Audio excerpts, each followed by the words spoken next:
This story came when I first joined my section, and I joined them. We were supposed to join a K Company in a factory, and there was open ground to get to the factory, and I was going to make a shortcut and go diagonally across the prairie there to the factory, when somebody mentioned there on another outfit that there was a sniper out there. Well, this was my first contact with these boys, and I knew if I said you and you go and look for that sniper, they weren't going to go. So I looked for a volunteer, and they were eating at the time, and everybody put their face into the mess kit practically, so they didn't hear me. Finally, a young fellow named Bennett felt sorry for me, I guess, and said, "I'll go with you, Lieutenant." And we started out. We got part ways when the machine gun opened up on us. It wasn't a sniper, it was a machine gun. So we were at a spot where there was a sidewalk, and then the ground was down sunk, so there was a depression there, so we could hide behind that sidewalk until we figured out what to do. And I didn't feel like going for that machine gun, because that was going to be a direct attack. And there was about 15 yards over was a shack there that had like a tool shed. So I said, "See that shack? We're going to go for that." I said, "Now, I'll go first, or you want me to go first?" He says, "You go first," because he knows that if I get hit, he's not going to move.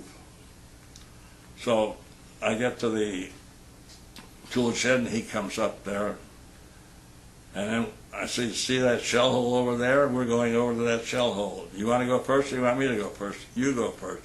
Every shell hole we had to hit, he would always say, "You go first."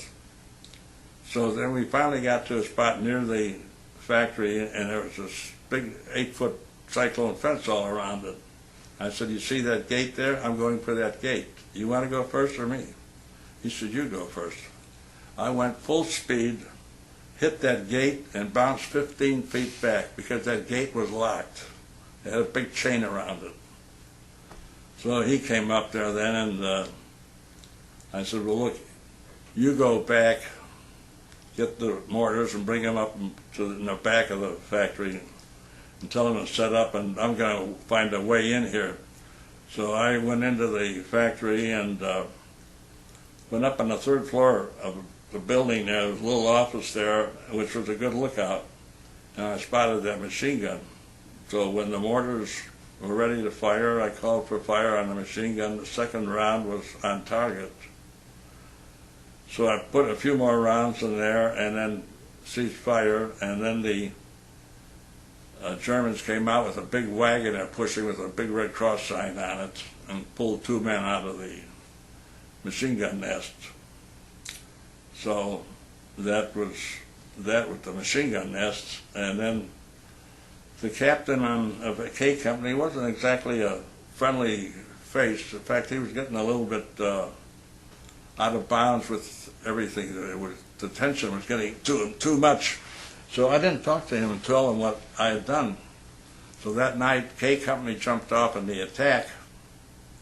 Two platoons went out, and they had a rolling barrage behind them of artillery, which the artillery is supposed to fall in front of them and then go forward, keep going forward. And the one section of cannons was firing correctly ahead of the platoon, but the other platoon had the fire falling behind them. So they had no choice but to keep running. And they got into the town there and took over 2 buildings, and the other platoon didn't get in. The machine gun nest had stopped them. So Lieutenant Perry and his platoon had these 2 homes, and they stayed there for 2 days before we got up to save them there. And they had quite a few bodies stacked around the ground there.